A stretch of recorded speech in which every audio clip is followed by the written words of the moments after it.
जी के दो रानी थी, दो पत्नी थी।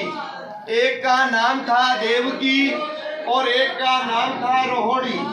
रोहिणी रहती थी गोकुल में और देवकी रहती थी मथुरा जेल खाने में।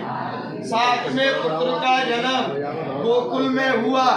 रोहिणी मैया के गर्भ से बलदाऊ जी का, दाऊ जी का। आठवें पुत्र का जन्म मथुरा जेल खाने में हुआ, कृष्ण जी का। रातों रात वसुदेव जी यमुना पार करके लाए। बुधवार का दिन, रोहिणी नक्षत्र और भादों का महीना। जैसे यमुना पार करने लगे, हाथ का लकड़ी, पैर का खड़ामू यमुना के ओपार छोड़ा तो भगवान ने माया रूपी सिंह और सर्प बनाया। जो हाथ की लकड़ी थी उसका सर्प बना और जो पैर की खड़ामू थी उसका सिंह बना।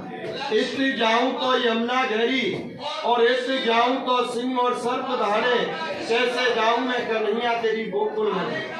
वसुदेव जी ने सोचा है यमुना में डूब जाऊंगा मेरा मुक्ति होगा और पार जाऊंगा तो पार है। इधर गए तो मामा कंस मेरे को मार देगा या मेरे को खा जाएंगे। ये विचार करके यमुना में घुसे और मुक्तक पानी आया। मैं डूबा तो डूबा, मेरे बालक को कोई लो, कोई लो, कोई लो। तीन पुकार किया, कोई नहीं सुन पाया। भगवान ने चरण लटका दिए।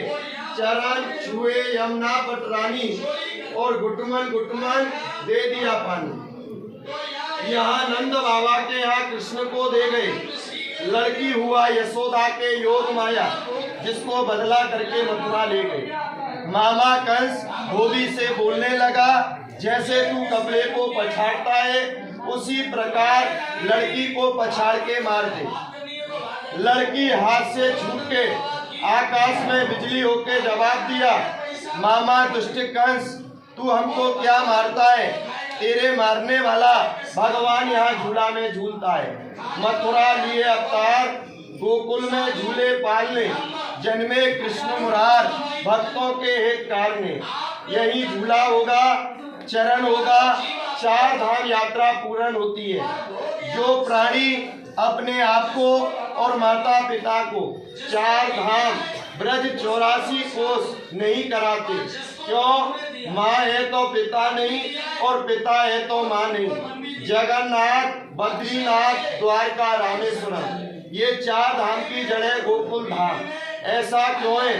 जब नंद यशोदा बूढ़े हो गए तो अपने बेटा से बोले कि हम तो बूढ़े हुए और ये मनुष्य जन्म मिला है, इसमें चार धाम नहीं किया तो ये मनुष्य जन्म बेकार है।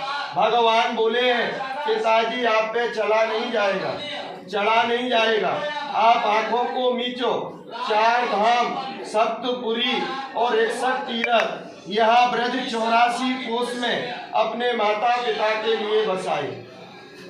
एक कोस करने से 1 लाख योनि से मुक्ति मिलती है और जो 84 कोस करते हैं उनको 84 लाख योनि से मुक्ति मिलती है।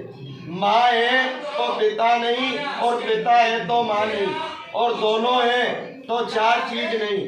पहला टाइम, दूसरा ताकत, तीसरा पैसा और चौथी प्रभु की कृपा। नहीं होती है तो चार धाम ब्रज 84 कोस नहीं जाते हैं।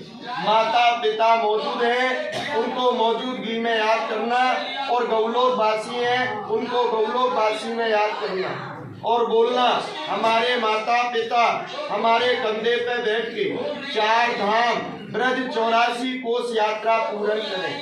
तीर्थ आप लोग करेंगे, फल आपके माता पिता बेटा बेटी को मिलता है।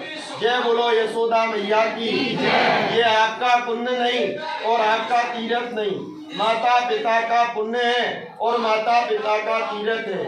माता पिता आशा करता है कुल में कोई बेटा बेटी होए मेरे चरणों में नाम करे। सब मंदिर है पक्का, आगे में जाओगे 3 फुट भूमि है कच्चा। वो जमाने की 3 चीज है, मंदिर फूटता रहता है और बनता रहता है। लीला वही है और जगह वही है। भगवान के टाइम की 3 चीज है।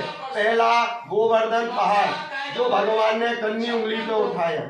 दूसरा यमुना नदी जो सबसे पहले चरण छुआ, और तीसरा है निज मंदिर में जाओगे, कच्चा भूमि है जो राजा बलि से दान में मांगी खेलने को। गुरु शुक्राचार्य मना किया, आंख से काना किया। जोड़ा से आते हैं तो जोड़ा से झुलाते हैं, अकेले आते हैं अकेले झुलाते हैं, माता पिता है बेटा बेटी है तो साथ में झुलाते हैं। जब यहाँ भगवान को झुलाओ, मन की कोई भी इच्छा है तो किससे मांगनी है? दाऊ जी से। किससे मांगना है? दाऊ जी से। क्यों कि कृष्ण है द्वारका का राजा है, द्वारकाधीश, और बलराम है वो ब्रज का राजा है। लीला करने का काम है वो है कृष्ण का, और फल देने का काम है वो है बलराम का। देखी रे देखी बलदेव जी तेरी वाणी, दूध का दूध पानी का पानी, देखी रे देखी बलदेव जी तेरी वाणी। कपट करते हैं, झपट मारते हैं, निहाल होते हैं, माला माल करते हैं। दाऊ सो दयाल और पल में करे निहाल। जय बोलो दाऊ जी महाराज की। जगन्नाथ जी जाओगे, वहाँ चावल का भोग लगाते हैं माता पिता के नाम से।